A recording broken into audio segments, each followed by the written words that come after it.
மேஷத்தில் கேது, ரிஷபத்தில் சந்திரன், மிதுனத்தில் குரு, சிம்மத்தில் செவ்வாய், துலாத்தில் சூரியன், புதன், சனி மற்றும் ராகு, விருச்சிகத்தில் சுக்கிரன். இப்பொழுது 12 ராசிகளுக்கான பலன்களை தொடர்ந்து பார்க்கலாம்.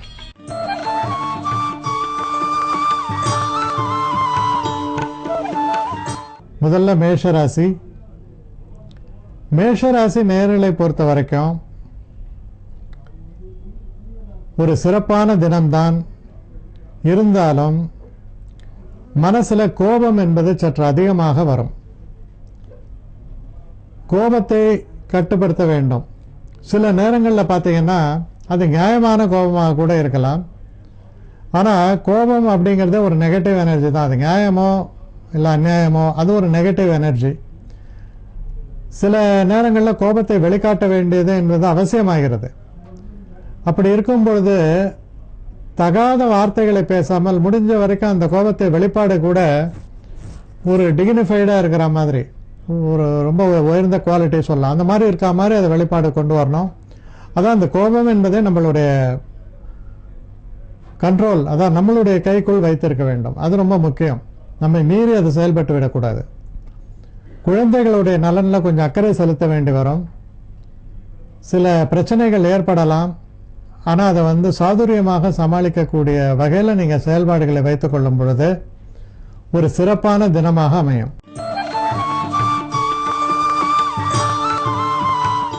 ரிஷபராசி நேயர்களை பொறுத்த வரைக்கும் வண்டி வாகனங்களை இயக்கும் பொழுது கொஞ்சம் நிதானத்தோட இயக்க வேண்டியது அவசியம். எதிர்பாராத சில செலவுகள் வண்டி வாகனங்கள் மூலமாக உங்களுக்கு ஏற்படலாம்.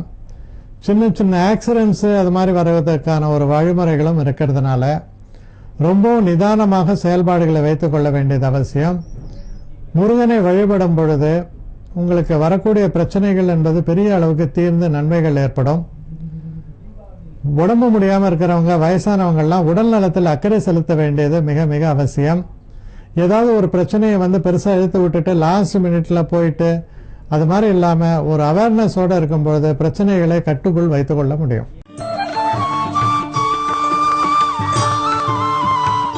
மிதுன ராசி நேயர்களை பொறுத்த வரைக்கும்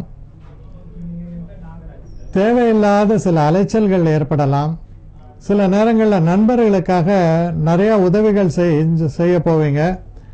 உங்களுடைய பெரும்பாலான நேரத்தை அதற்காக நீங்கள் செலவிடுவது போல அமைந்துவிடும். அதே சமயத்தில் சரியான நேரத்தில் உணவு, ஒழுங்கான ஒரு ரெஸ்ட் எடுக்கிறது, இதெல்லாம் ரொம்ப அவசியம். இல்லைன்னா உங்கள் உடல் நலம் பாதிக்கப்படுவதற்கான ஒரு சாத்தியக்கூறுகள் இருப்பதால் ஒவ்வொரு விஷயத்திலையும் சற்றே கவனத்துடன் நீங்கள் செயல்பாடுகளை வைத்துக் கொள்ள வேண்டியது அவசியம். சில தேவையற்ற அலைச்சல்கள் இருக்கும், அதை தடுக்க முடியாததாக கூட அமையலாம்.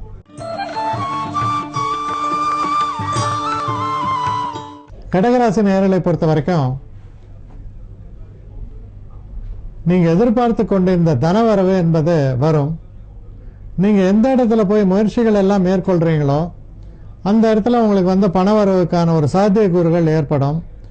தொழிலில் நீங்கள் எதிர்பார்த்து கொண்டிருந்த உயர்வோ இல்லை நீங்கள் எதிர்பார்த்து கொண்டிருந்த சில லோன் கடன்கள் எதாவது எதிர்பார்த்துருக்கலாம், அதெல்லாம் சேர்வதற்கான ஒரு சாத்தியக்கூறுகள் பிரகாசமாக இருப்பதால் நல்ல முன்னேற்றமான ஒரு தினமாக அமைகிறது.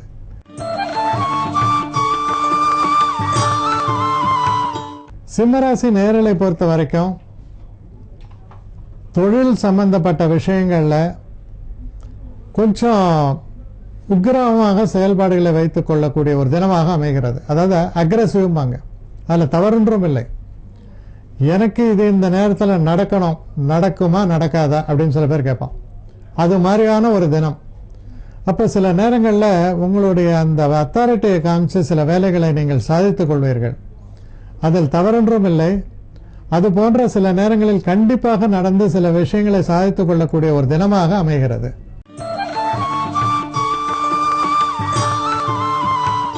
கன்னிராசியை பொறுத்தவரையில் நீங்க பெரிய அளவுக்கு சிறப்பான ஒரு முயற்சிகளை எல்லாம் எடுக்கும் பொழுது கூட சில அவப்பெயர்கள் சேர்வதற்கான சாத்தியக்கூறுகள் உண்டு.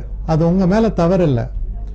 ஆனா அது மாதிரியான ஒரு தினமாக அமைந்திருப்பதால் நீங்க ரொம்ப ஒரு எச்சரிக்கையாக நீங்கள் செயல்பட வேண்டிய ஒரு தினம். உங்க மனசுல சில நேரங்கள்ல சில கோபங்கள் வரலாம், சில வெறுப்புகள் ஏற்படலாம். அது இயலாமையால் வரக்கூடிய தன்மை. நம்மளால இது முடியல, ஹெல்ப்லெஸ்னஸ்பாங்க, அது மாதிரியான நேரங்களில் நமக்கு வரக்கூடிய ஒரு மனப்பாங்கு. ஆனால் அதெல்லாம் இருந்தாலும் கூட நீங்கள் சற்றே நிதான போக்கோடு செயல்பாடுகளை வைத்துக் கொள்ள வேண்டியது ரொம்ப அவசியம். அவசர முடிவுகளை தயவு செய்து தவிர்த்து விடுங்கள்.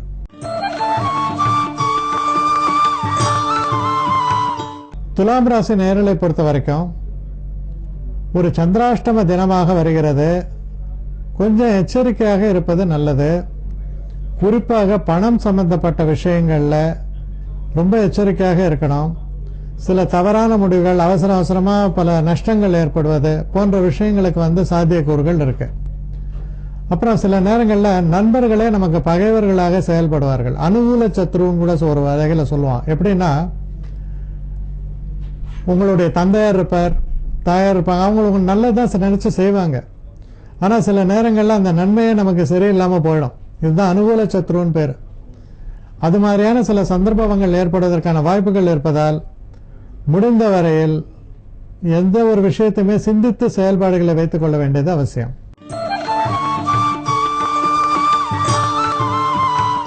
விருச்சிக ராசி நேயர்களை பொறுத்த வரைக்கும் தொழிலில் ஒரு அற்புதமான முன்னேற்றங்களை எதிர்நோக்கி இருக்கும் பட்சத்தில் அது மாதிரியான முன்னேற்றங்களை எல்லாம் வந்து சேரக்கூடிய ஒரு தினமாக அமைகிறது. ரொம்பவும் சிறப்பான தினம்.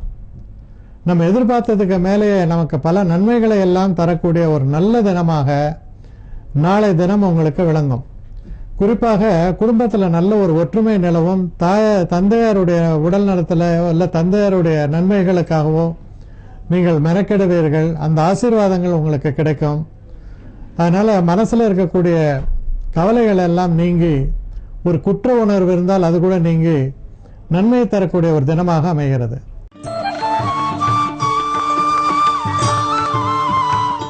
தனுசு ராசி நேயர்களை பொறுத்த வரைக்கும் அதிர்ஷ்டம் கை கொடுக்கக்கூடிய ஒரு தினம். முருகனை வணங்கும் பொழுது உங்களுக்கு இருக்கக்கூடிய பிரச்சனைகள் எல்லாம் நீங்கி உங்களுக்கு நல்ல பாக்கியங்களை பெற்றுத்தரக்கூடிய தினமாக அமைகிறது. டே ஆஃப் ஃபார்ச்சூன்னு சொல்லலாம். அது மாதிரி நல்ல அதிர்ஷ்ட வாய்ப்புகளை எல்லாம் தரக்கூடிய ஒரு தினம். குறிப்பாக ஒரு ஒரு வீடு வாங்குவதற்கான ஒரு அட்வான்ஸ் பண்ணுறது, இல்லை லேண்ட் வாங்கிறதுக்கான ஒரு அட்வான்ஸ் பண்ணுறது, இதுக்கெல்லாம் ரொம்ப உரிய தினமாக அமைவதால் ரொம்ப ஒரு அற்புதமான தினம். உங்களுக்கு லாபங்களை பெற்றுத்தரக்கூடிய ஒரு நல்ல தினமாக அமைகிறது. அடுத்து மகர ராசி.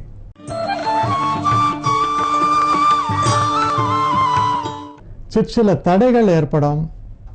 எதிர்பாராத சில தாமதங்கள், பின்னடைவுகள் இதெல்லாம் வந்து சேர்வதற்கான சாத்தியக்கூறுகளை காண்பிக்கிறதால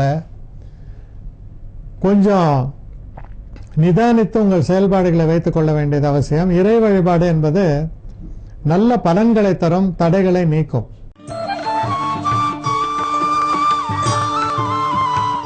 கும்பராசி நேயர்களை பொறுத்த வரைக்கும்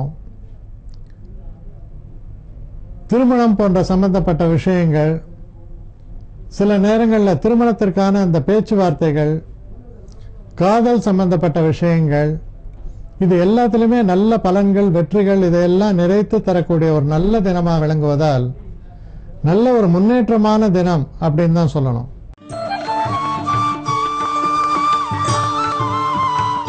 மீனராசி நேயர்களை பொறுத்தவரையில் ஒரு சிறப்பான தினம். ஒரு சிறு பிரயாணங்களை மேற்கொள்ள வேண்டி வரலாம். சில நேரங்களில் சில க்ஷேத்திரங்களுக்கெல்லாம் போயிட்டு வரதுக்கான வாய்ப்புகள் உங்களுக்கு ஏற்படும். மனதில் இருக்கக்கூடிய கவலைகள் மறைந்து ஒரு உத்வேகம் ஏற்படும். இதை எப்படி நான் என்னுடைய முயற்சியில் சாதித்து காட்டுவேன் என்ற ஒரு வேகம் ஏற்படும். தோல்வி மனப்பான்மை என்பது விலகும். செல்ஃப் பிட்டின்னு சொல்லுவாங்க, அது ரொம்ப தவறான ஒரு உணர்வு. செல்ஃப் பிட்டி அப்படின்னா நம்மை பார்த்து நாமே பரிதாபப்பட்டுக் கொள்வது. ரவி ரொம்ப உழைச்சிட்டான், இதுக்கு மேலே பாவம், அவனை எல்லாரும் எப்படி பண்ணுறாங்க, இப்படியே என் மேலேயே நான் ஒரு பாவத்தை நான் பாவம்னு சொன்னால் அதுவே என்னை பாதாள தள்ளிவிடும். என்னால் எந்த ஒரு விஷயத்தையும் செய்ய முடியாது. அதாவது உனக்கு திறமை இருக்கிறது, உன்னால் சாதிக்க முடியும், உன்னால் முடியும் தம்பின்னு அதான் சொல்லுவோம். அது மாதிரி உன்னால் சாதிக்க முடியும்ன்ற நினைப்பு இருக்கிற வரைக்கும் தான் ஒரு மனிதன் ஜீவனுடன் விளங்க முடியும். எப்போ அப்போ சில பேர் சொல்லுவாங்க அவர் பாவம், அவர் என்ன செய்வார் அப்படின்னு. அது ரொம்ப ஒரு தப்பான வார்த்தை. யாருமே பாவம் என்பது சொல்லக்கூடாது. பாவம் இல்லை, அவர் அந்த நேரத்தில் பிரச்சனையில் இருக்கலாம். ஆனால் வெளிவருவதற்கான ஒரு அந்த வேகம், அந்த உள்ளொளி என்பது அவரிடம் இருக்கிறது என்று நம்ப வேண்டும். அதுதான் அதை பெருக்கும். அந்த உள்ளொளி பெருகும் பொழுது, ஆத்ம ஒளி பெருகும் பொழுது எதையுமே சாதிக்கக்கூடிய வல்லமை நமக்கு ஏற்படும்.